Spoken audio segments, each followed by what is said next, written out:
Channel open. Welcome back to WeeklyTrek, a proud member of the Tricorder Transmissions podcast network and presented in partnership with TrekCore.com. I am your host, Alex Perry. What's today's date? The date. Today's show was recorded on September 17th, 2022, and is current through the Star Trek Lower Decks episode Room for Growth, so beware of spoilers. All right, let's get into the show. Good day, Voyager, and welcome to A Briefing with Neelix. It's a catchy title, isn't it? WeeklyTrek is a regular news show covering the biggest stories from the Star Trek franchise. We are in a new golden age of Star Trek. There are 5 television shows in production, possibly more on the way, and enough merchandise to fill the Bajoran wormhole. So stick with me, and I'll help you sort the real facts from a lot of the Dominion propaganda that you'll find online. But I can't do this alone, and my guest this week is returning guest and co-host of the Divine Treasury podcast on the Trek Geeks Network. It's Jamie Rogers. Jamie, welcome back to WeeklyTrek. It's so good to be back, Alex. Always love talking Trek with you. All right, Jamie, well, you know the drill. I want to know something that's got you excited about Star Trek at the moment. What's got you moving at Warp 10? Well, you see my shirt, Resistance is futile here. So XO6 Locutus. Oh, boy. Pre-order is what's got me going at Warp 10 right now. Was that an instant pre-order for you too? Yeah, pretty much like 2.7 split seconds after it came out. Yeah, it looks amazing. Oh yeah, and I'm wondering if they're gonna do some sort of with the eye light. Oh yeah, they are. It's gonna light up and everything. Yeah, so I am like, I wasn't excited about the price tag, but sure. But no, I've been waiting. I am, as anybody knows, I'm a huge Picard fan, and like anything that has Locutus in it or any type of Borg thing with Picard is just I'm all in all the time. So super excited. The second I saw that was coming out, set my alarm, and I was made sure I did my pre-order. Sure. And the Patrick Stewart likeness on this Locutus figure is really, really, really good. Oh yeah, I think it looks much better than the First Contact one. It does, yes. It looks dead on. And I even was talking to Namjim, I think is how you pronounce his name. Namjim, yeah. And he was saying that they got a different artist to do the rendering on the newer Picards to do a different mold, and it's just they're so spot on. And I'm just super excited. The detail looks incredible. Yeah, that is a really interesting thing about the way that these figures are coming together, which is when they do multiple characters at different points in their lives, it seems like they have different sculptors do the sculpts for them. So like if there is one character and they produce a version of it, a Kirk or a Spock or a Picard or whatever, and you're not a huge fan of their head sculpt, just wait a little bit because there might be a different version of the character, the head sculpt you like more. I mean, I noticed too on the, they've shown so far prototypes for motion picture Spock and for Wrath of Khan Spock, and the motion picture Spock sculpt is just absolutely spot on, nailed it. The Wrath of Khan sculpt is really, really, really good, but to me it's not quite at the same level as the motion picture one, in the same way that the First Contact Picard is good, maybe very good, but not excellent, and the Locutus of Borg sculpt is excellent. I mean, you see incredible. Sir Patrick Stewart in Best of Both Worlds Part 1 in that sculpt. No, absolutely. I agree with you on that Spock one. Like I was even thinking like the motion picture one, I think they even got like the makeup on his like cheekbones, like he had that certain tint in the motion picture. They got it like spot on that mold for sure. Yeah, there are some that they had just absolutely just like nailed to the wall. I mean, I just got in the Mirror Sulu, which was not one that I got the Mirror Spock because I was like, oh, that's just an incredible Leonard Nimoy likeness. Another one that was just really, really excellent. And then, I was like, all right, that's the only Mirror Universe one I'm going to get, right? Just because it happened to be such an excellent likeness. And then they did Mirror Sulu, and the likeness to George Takei in that episode is just, it is just spot on. It's got the smirk and just like, and so I broke down, and of course I ordered it, and it was just delivered a couple of days ago. I've been traveling, so I haven't unboxed it yet. But so now I got a question for you.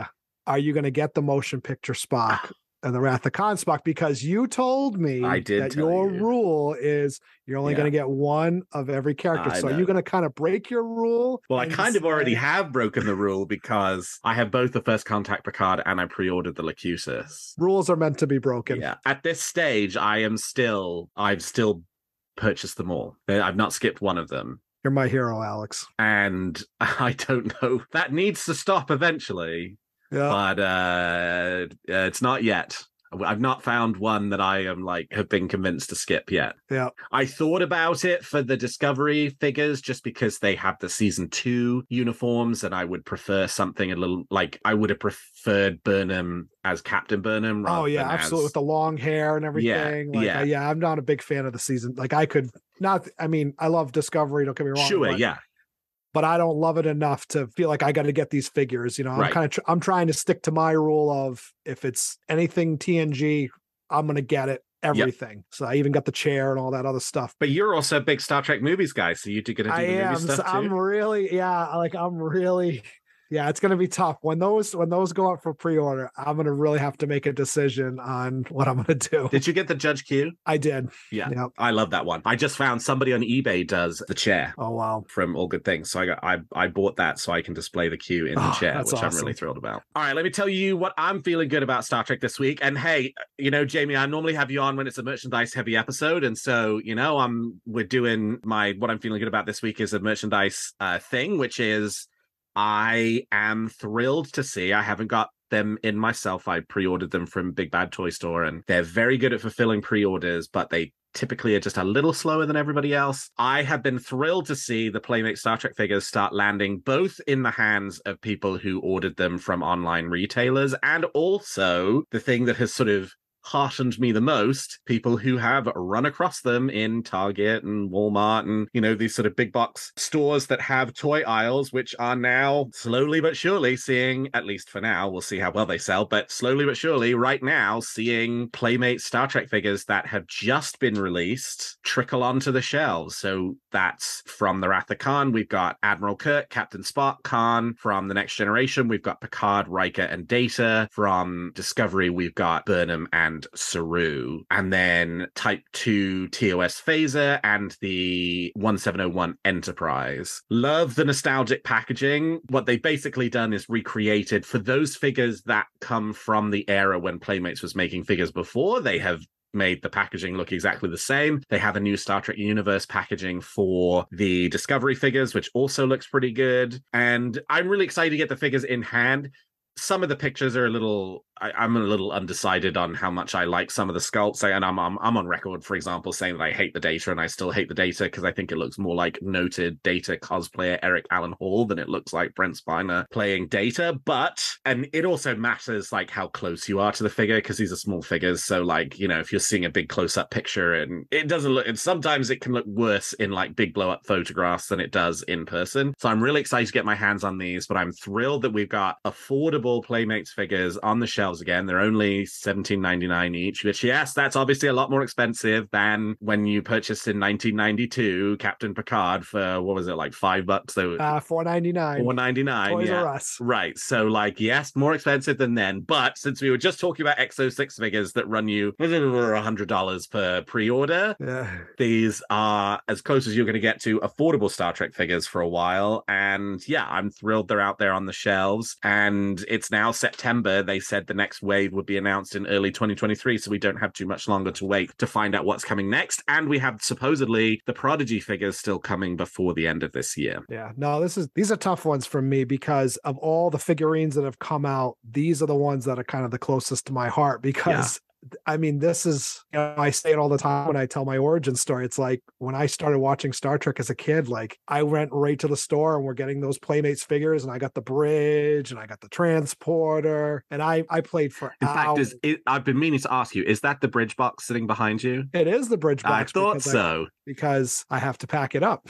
But that was my childhood, like spending hours and hours and hours with all the figures in the bridge. And like I used to sub Q in as the captain every once in a while because he was in the captain's uniform. Sure. And I loved those Playmates figurines, and the fact that I think it was a really smart marketing move for them to put that nostalgic, because they knew people right in our age group are going to be like, boy, this reminds me of my childhood. So this is going to be a tough one for me because once I start, I'm going to have to get them all. So it's a matter of whether or not I'm going to go down that rabbit hole with XO6 stuff coming out and, some of the other things that I want to get, Well, as it stands, you could buy the 8 that are available for less than it costs you to buy an XO6 figure. Yeah, I probably could buy 2 sets of them for Locutus's pre-order price.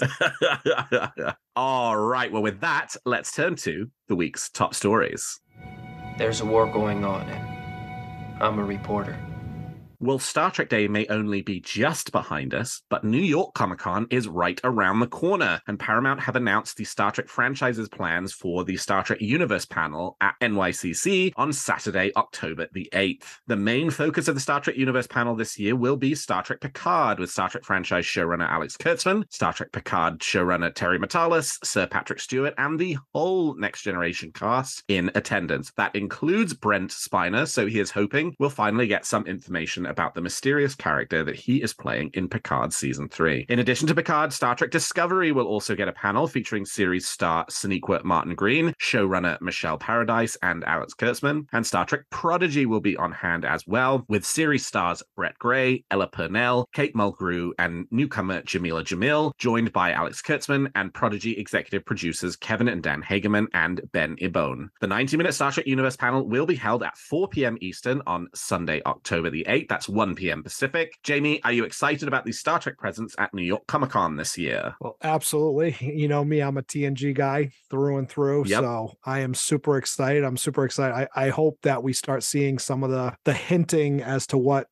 Brent Spiner is going to be, you know, because I think that's kind of like the big mystery that everybody's got in the back of their mind. But I kind of want to see, you know, some more information on Beverly Crusher's role, because I feel like they're really making her character out to be a big part of this season 3, like almost like she's the one that's asking for help, or that she's on a ship that's really not a Federation ship and running away from something. So, you know, I'm kind of really curious to see where they're going to take the Beverly Crusher character in this season 3 of Picard, for sure. Yeah, I think it should be a fun New York Comic-Con. I'm sad I won't be able to be there I'm sad for a bunch of reasons. I know why I won't be able to be there. I'll be in Hawaii, which, yes, boo-hoo for me. But it'll be like morning time in Hawaii when the panel happens, so I will get the opportunity to watch as much of it as I can and follow along the news and reveals. But I mean, I think there should be a fair amount, right? Like, you don't bring the whole cast of the Next Generation to New York Comic-Con to then say or show nothing, right? Like, if you were not planning to show or say anything more after Star Trek Day, you would skip it entirely and just say, see you February 16th. Yeah. I mean, this is their sort of last big kind of media splash opportunity to, you know, do your kind of big kind of entertainment event like this one before the February 16th premiere date for Picard Season 3. And we've not had a full trailer, right? Like, it's interesting.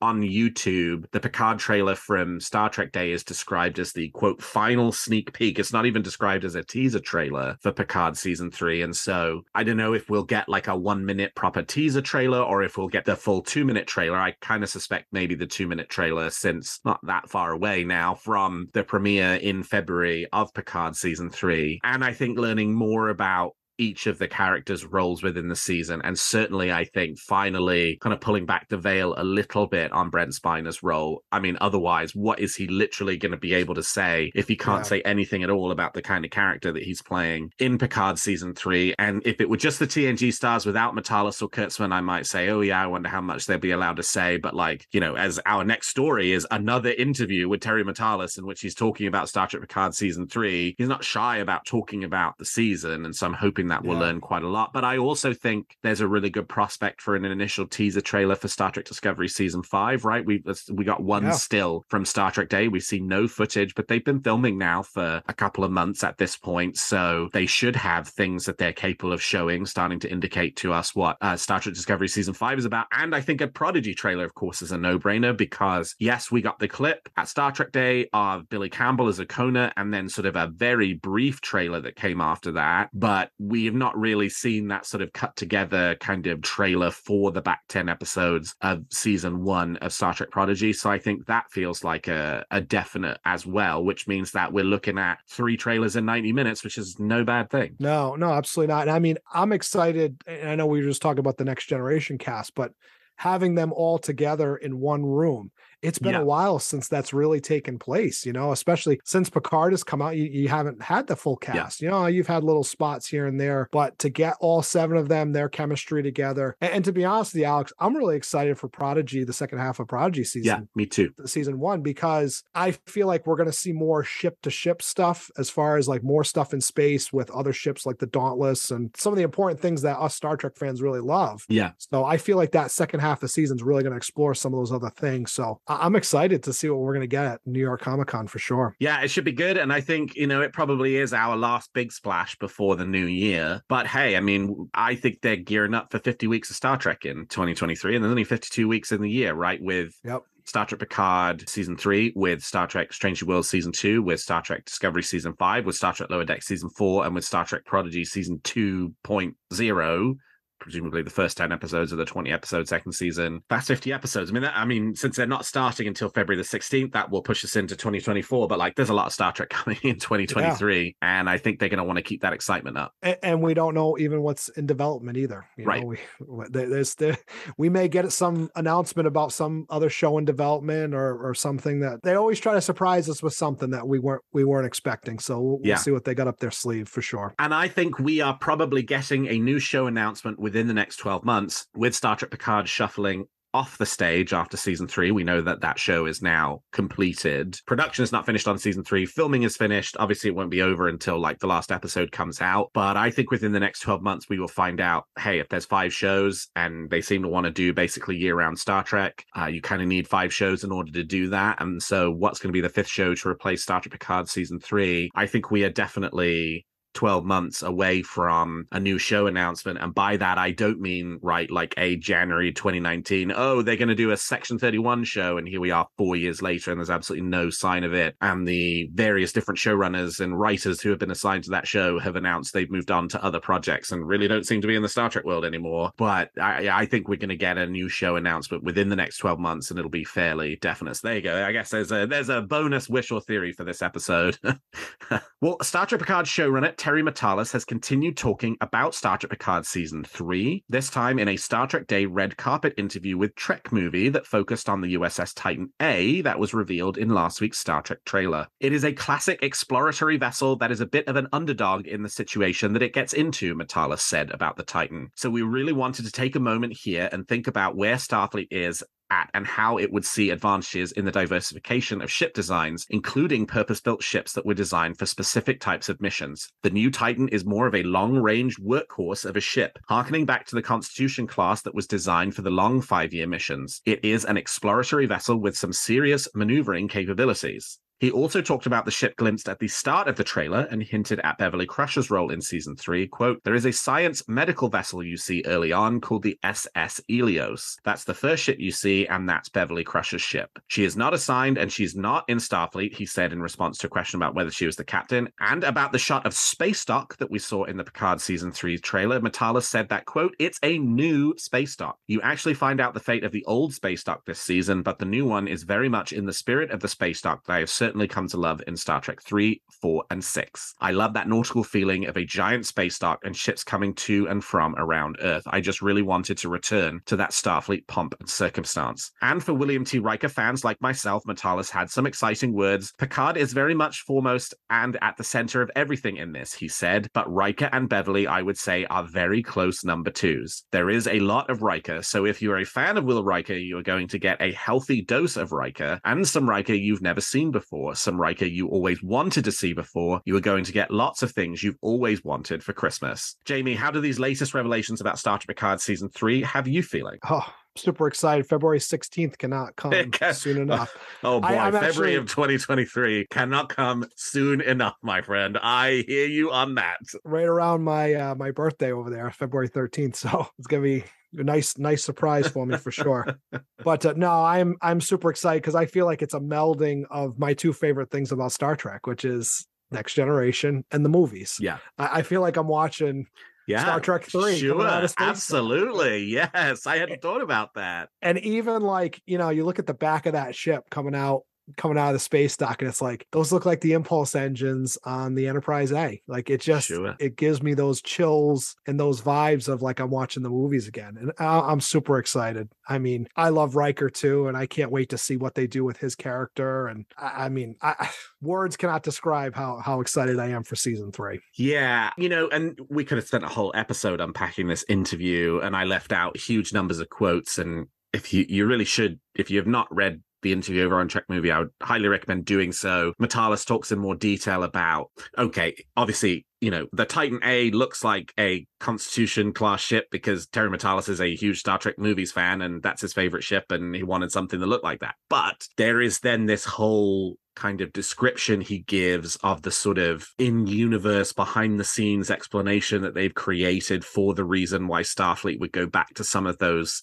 more kind of classic designs, and what was happening in Starfleet at the time, and maybe some of the things that were going on that changed the design philosophy a little bit. Like, it's clear that, yes, they picked a ship that looked like the Enterprise A because that's what he wanted, and he's the showrunner, and he gets to make those kinds of decisions. But then with folks like John Eves, Doug Drexler, they had a conversation about how do we make this make sense within the context of the universe, within the context of the time period that they're in, within the context of everything that's happened to the Federation and Starfleet in the last 25 years. And like, sounds good to me, right? Like, the explanation they give around moving back towards more standard saucer designs, et cetera, like that's the kind of stuff you would find in a Star Trek Picard technical manual, and I'm all for it. Yeah, no, absolutely. And I mean, I'm not, and like I mentioned in our last segment, this Beverly Crusher, like I almost feel like she's kind of taking on that 7 of 9 role from season 1 of Picard, where it's like she's like a ranger. She left Starfleet, and we don't know what she's doing, but she's carrying around a Type 3 phaser, and what looks like a, like you guys mentioned last week, like a Wrath of Khan style jacket, like what's she doing? Yeah. Is she on medical crusades? Is she on science crusades? What is going on with her? But somehow she's got herself in trouble and is looking for some help from her friends is kind of what I'm gathering. It's hard to really tell if that's her voice in the trailer, but I mean, it seems like she's got herself in some trouble. For sure. Yeah, and it's probably connected to the story of the season. If I had to guess, I would say she has decided to dedicate the rest of her life to doing something that helps people, and decided that Starfleet was not the way to do that, and is now doing this, and somehow that ties into whatever the story of the season is. Yeah, and you wonder if like the origins of her doing that started with the ban on synthetics. Yeah, right, potentially. Yeah. Like if she kind of went through the same thing that Picard went through, as we saw in season 1, where, he felt the Federation and Starfleet is not the organization that I think it is anymore. And I need to find my own way to serve my purposes and what I believe in. And I just wonder if they're going to kind of develop that backstory a little bit with her. Yeah. And, the other interesting thing out of the interview, which I noticed in the trailer, but I'm really starting to kind of, sort of pay attention to in a big way, is this sort of fact that Star Trek Picard season 3 just really looks like such a different show from season 1 and 2, right? And not just because of, it's got Matalas working full-time on it, which he only worked part-time on season 2 and didn't work on season 1, and season 1 was a Michael Chabon show, and they had a different cinematographer for season 1 and 2. Jeff Russo, it sounds like, is not doing the score for season 3 of Picard. They've got a new composer in, so it really, yes, it is Star Trek Picard season 3, and Matalas has talked about how, it's going to sort of look and feel like a different show, but I didn't really take that seriously until I saw the trailer, and then I was like, oh, this actually kind of does feel like a different show. And, I'm into that. I'm into new creatives kind of coming in. Jeff Russo's a great composer, but he does Discovery as well, and he did the first 2 seasons of Picard, right? Like, I liked the way in which in the Berman era of Star Trek, they had 4 or 5 composers that they sort of rotated between across all the episodes, just gave you different flavors, different things, different pieces. So yeah, I mean, I think I'm really excited to see more of that and how it plays out. Yeah, it almost has like a movie feel, and I don't, I'm going to make a weird comparison here, but I love the Orville as well. I'm not sure if you're an Orville fan, but if you watch season 3, it has such a different feel than the first 2 seasons in Orville, because it feels like you're watching a movie. They're longer episodes. The scope is very, the special effects. And like, I feel like that's what we're going to get with season 3 of Picard. They're not going to pull any punches. They're not going to, like in Jurassic Park, spared no expense. Yeah, right. It's just going to be, they're going to try to make this look like 10 movies is what I feel is going to happen. Well, this is a fun one for kids and overgrown kids everywhere like myself. Hasbro has announced they are producing 2 Star Trek Nerf guns styled after Starfleet phasers from Star Trek First Contact. Available for pre-order now through October 2nd, Hasbro are producing Nerf guns styled after the Star Trek First Contact Type 2 hand phaser and the Type 3 phaser rifle. The Nerf guns include all of the functionality you'd expect from the brand, including lights and sounds. The Type 2 phaser launches 1 Nerf dart at a time, while the phaser rifle will fire 5 in succession. Pre-orders are expected to be fulfilled late next year, but knowing Hasbro, they just kind of put a date up and then they'll fulfill at some point between now and then, and will cost you $119.99 for the pair and can be purchased online from most online toy retailers. Jamie, obviously you're a big Next Generation fan. This is Hasbro moving back into the Star Trek merchandising space. The only things they've really done in merchandising for Star Trek are board games up to this point. How are you feeling about A, Hasbro making Star Trek merchandise, B, Hasbro making TNG merchandise, and C, that it's a Nerf gun? Oh my goodness. So as a kid, I could not get Nerf guns. My mother never let me get Nerf guns. Maybe I wasn't. Now it's time to fulfill your dream, Jamie. Oh yes. Oh yes. No, I am. As soon as I saw this, I was like, I remember I texted Mike, my co-host on Divine Treasure. I was like, can you believe that this just got released? Why did it take so long for this to happen? To get Star Trek Nerf guns. But yeah, this is gonna be a tough one for me to say no to, for sure. You're telling me you haven't already pre-ordered it? No, I have not yet, because I feel like I got a lot of time. Who knows when they're going to fulfill it, obviously. Yeah, but I mean, I don't know when they will announce the pre-orders sold out, but according to the press release, it says they're only doing pre-orders until October the 2nd, so you've only got 3 more weeks. Yeah, I probably will do it just for the sake of saying that I have a Star Trek The Next Generation pair of Nerf guns, because I mean, everybody needs something for home defense, and I don't have anything right now, so I think my home defense is going to be, I'm going to put my Nerf phaser rifle under my bed just in case anybody breaks into my house in the middle of the night. That would probably be a good move there, Alex. Yeah, this is a fun one. I mean, Nerf guns were not really a thing in the UK when I was growing up. I knew about them just because I, saw a lot of American TV and I thought they were very cool. But yeah, I don't recall any of my friends owning any or anything like that, which tells me that it just was really not a thing where I grew up. But I think this is super cool. I ordered one.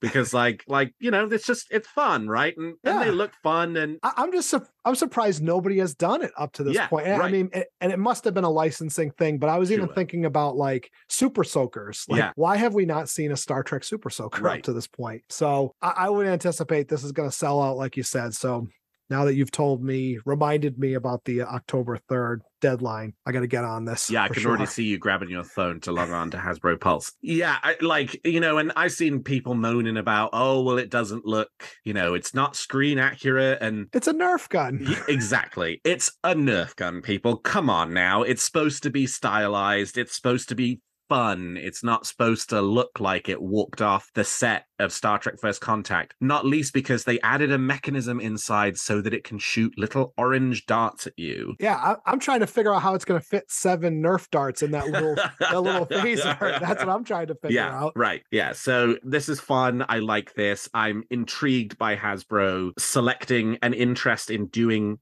Star Trek. I mean, obviously Playmates has the action figure license, so don't think you're going to see Star Trek action figures in the style of Marvel Legends or Star Wars Black Series anytime soon. But Hasbro obviously is a major, major toy retailer who currently dominates the market in those sort of big, the Star Wars franchise, the Marvel franchise, and does great work in both of those. And so anything they want to do in the Star Trek space, I'm really interested in checking out and learning more about. So it's interesting, Alex, I don't know if you know this, but their corporate headquarters is actually in Rhode Island. Oh, is it really? So worst case scenario, if I don't get a pre-order, just walk down the street. Just gonna go knock on their door and say, you need to give me one. Well, I know you've been on the job market. Now that you got to go out and get a job at Hasbro, buddy. Yeah. No.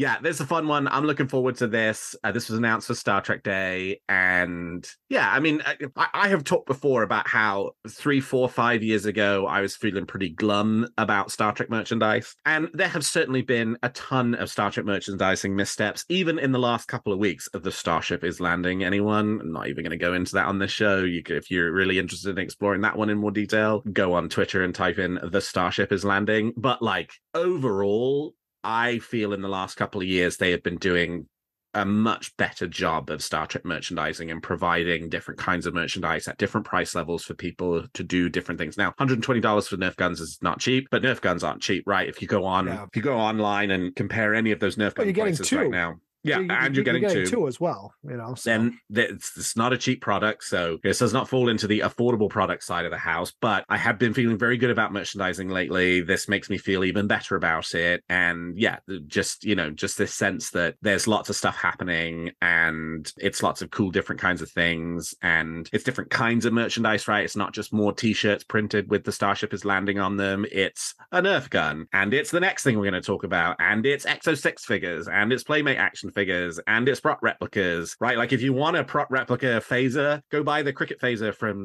Factory Entertainment, right? Like they make a screen accurate perfect one, which they're selling that folks can buy, and they've got more stuff on the way that we'll talk about once that's announced. But yeah, so like I'm excited. There's a lot happening. My wallet's not excited. No, my wallet's not excited either. I just hope CBS bails out Eagle Moss. Just please, so I can finish my Enterprise D. Yeah, someone come through and pick that up. Well, and lastly this week, Star Trek and Playmobil fans have more to look forward to complement last year's gigantic USS Enterprise NCC 1701 playset. Coming in January will be a Klingon bird of prey themed to Star Trek III: The Search for Spock. Available for pre-order for $299.99, the Klingon bird of prey playset includes a large Klingon bird of prey, they don't have the exact dimensions out yet, with articulating wings for both flight and attack mode, lights, sounds, a set of figurines including 4 Klingons, Admiral Kirk, and a reborn Mr. Spock, and the ability to display the bird of prey either by hanging it from your ceiling or mounting it to the coolest display base imaginable that depicts the Genesis planet in a state of self-destruction. So you can...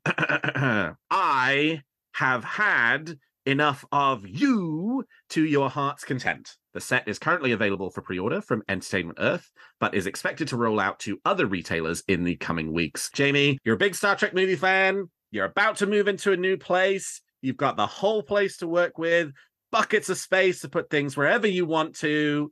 The Star Trek 3, The Search for Spock, Klingon, Bird of Prey, Playmobil set. Is this going to make it onto your wish list for Christmas this year? No, it's not. But man... It's tough though, because I love Star Trek 3. I really love Star Trek 3. But I can't go down the Playmobil, as much as I love it, I think it's cool. And it's a nice piece. It's just I have too many other things that I like. And as you know, I'm heavily into the cards too. So I'm still licking my wounds from TNG archives and inscriptions. So I gotta really pace myself, when it comes to some of these things, especially that price tag. But I think it looks really cool. I actually think it looks better in some ways than the Enterprise Playmobil set. Yeah, I agree. But what's a little weird to me though is the 4 Klingons choice. Like, I don't know, is one supposed to be Moog? Well, I think it's Maltz. Maltz. Yeah, I think it is. It's Krug, Maltz, and the 2 guys on the planet. Yeah. But I almost wish, like, if you were going to do those 4 and then you're going to do Kirk and Spock, like you should have done David and Savick, especially if you're going to do like the away team sequence. But, True. No, I get it. But no, I think it looks really cool. Like I said, I think they're kind of, I feel like on the Enterprise one, they didn't really do like the planet sequence. Yeah. That type thing. So I think that's kind of a cool little addition to make that base so you can kind of play out some of those moments. But like I said, I got to parse out what I'm doing here. And I can't do the Playmobil. And now I'm looking at a picture of the base. It's actually, so yes, it is the Genesis planet self-destructing, but it's the Genesis planet self-destructing in the shape of a Klingon symbol. I hadn't seen that. I couldn't tell that from the other pictures I've been looking at. Wow, and how they did the lava too. If you look at it overhead, it's kind of how the colors are contrasted in the symbol as well. So yeah, it's a pretty cool, and I like how it's got the little flames kind of. It does. There. Oh, I like that a lot. Oh, and it's got the little tree branches. Oh, I like that a lot. Yeah, no, it's definitely cool. And like I said, I love Star Trek 3. I think it's a very underrated movie in a lot of people's mind. I love it. And seeing Star Trek Picard season 3 kind of reminds me of, Search for Spock. It reminds me of Search for Spock. And this, once again, is another reminder of Search for Spock. So it's definitely cool. But at that price tag, I got to save my Quatloos for, some other things coming down the line, like season 2 of Picard card set and things like that. So yeah, I gotta close this Trek Core article right now, or I'm gonna do something dangerous. I love it. Like I'm in the process of pre-ordering my my Nerf guns right now too. Thank you very much. You're a bad influence on me, Alex. I'm a terrible influence, but everybody loves me for it. Yeah. All right. Well, we've talked about the facts, and now let's speculate on what's going to happen in the future of Star Trek. You make some very good points, Captain. But it's still all speculation and theory.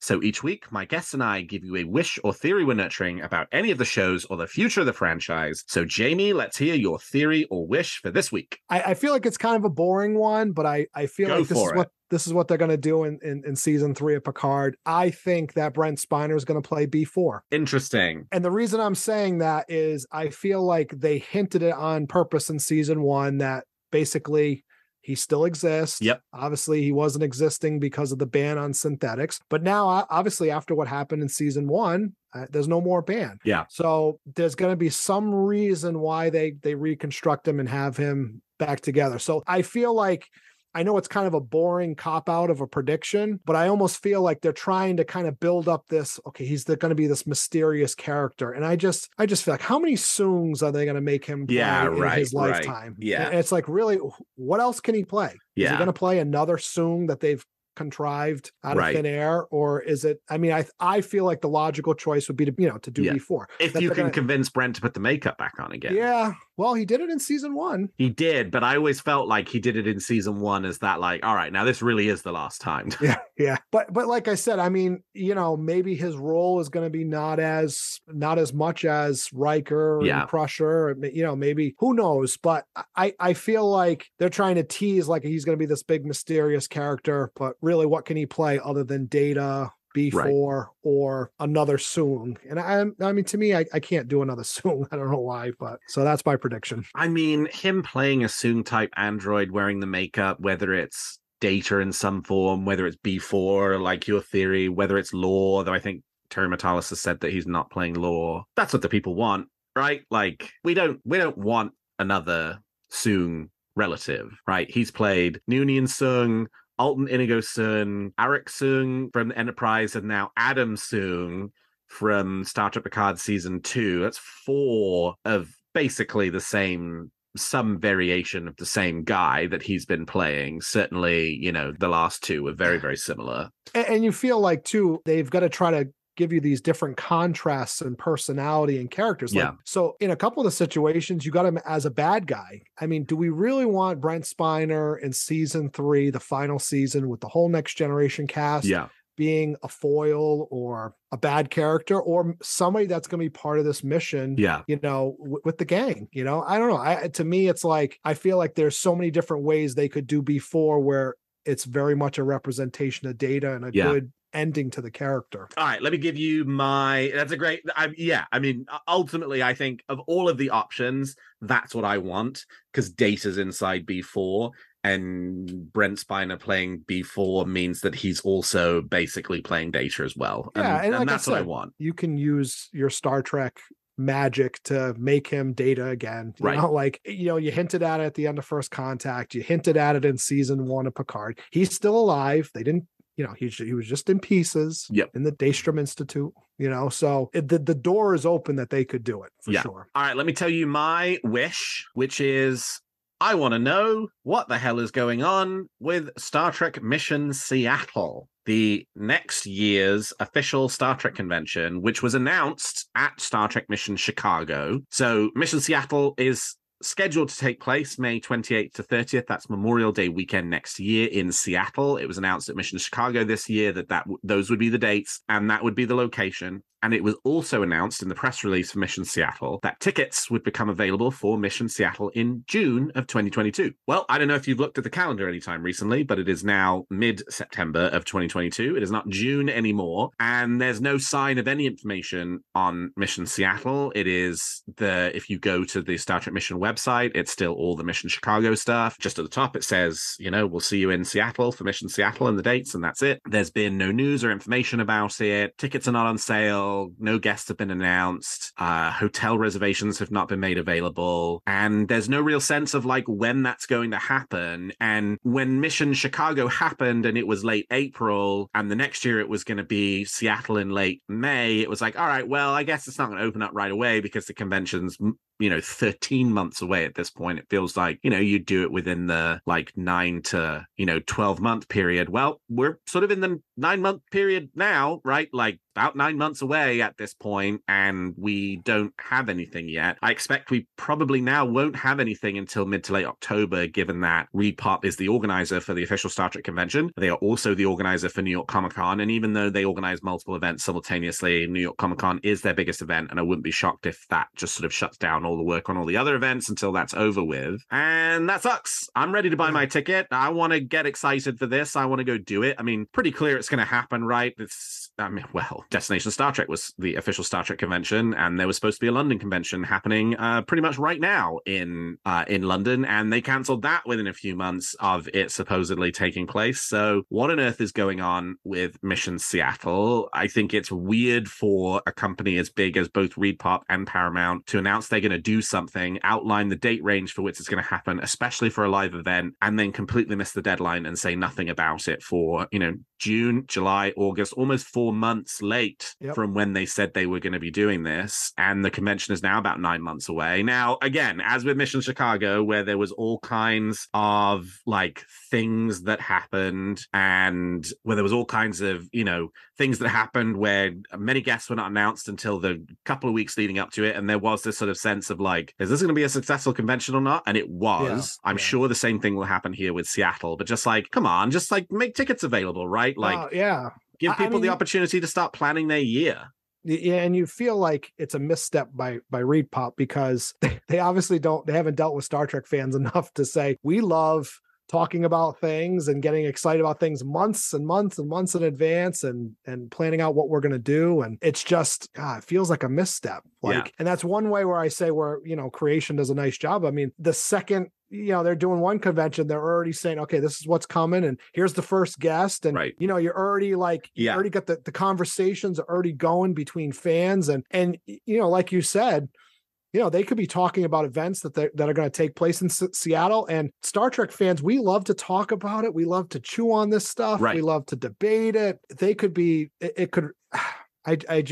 It's disappointing because I'm in the same camp as you I'm trying to decide whether I want to go to Seattle or not. And they're giving me nothing to work with to decide if I'm on the fence, whether or not to go, know? And I just feel like I hated how they waited till the last minute in Chicago. And I hope they don't do the same thing with Seattle. But yet 9 months, if they don't do it in the next couple of months, it does feel like they're waiting until the last minute. Yeah. So which is unfortunate. Yeah. Anyway, I'm ready to book my flights. I'm ready to book my hotel. I'm ready to book my tickets, but I want to know for sure the convention. I want the convention to have its own website before I go through and do any of that stuff. And so, anyway.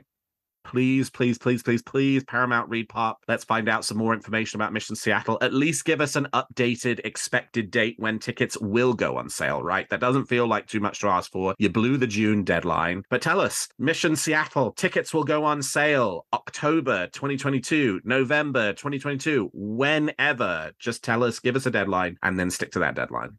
Yeah, you almost wonder if New York Comic Con is when they're going to do that, if you think about it. Yeah, maybe. Maybe an opportunity they're waiting. They're going to give us some big announcement about some of the details of Mission Seattle. Yeah, we'll see. Do you have a theory or a wish for Discovery, Picard, Strange New Worlds, Lower Decks, or Prodigy that you'd like to share? Tweet them to me at WeeklyTrek or email them to me at weeklytrek@thetricordertransmissions.com, and I might feature your theory in a future episode. Well, that's all the time we've got for this episode of Weekly Trek. Thank you so much to my guest, Jamie Rogers, for joining me today. Jamie, how can people contact you if they want to continue the conversation? Well, the easiest way to get a hold of me is on Twitter at JMROGH 84. And you can find this show on Twitter at WeeklyTrek and me at Alexander T. Perry. And if you enjoy the show, please consider leaving us a 5-star review on your podcast player of choice. And please check out some of the other great shows on the Tricorder Transmissions. And if you like our shows, please also consider becoming a Patreon of Tricorder, which you can find at patreon.com/the Tricorder Transmissions. And lastly, if you're looking for Star Trek news on the internet, I hope you will turn to trekcore.com. Well, thank you, Jamie. Thank you to all of my listeners. And until next week, live long and prosper.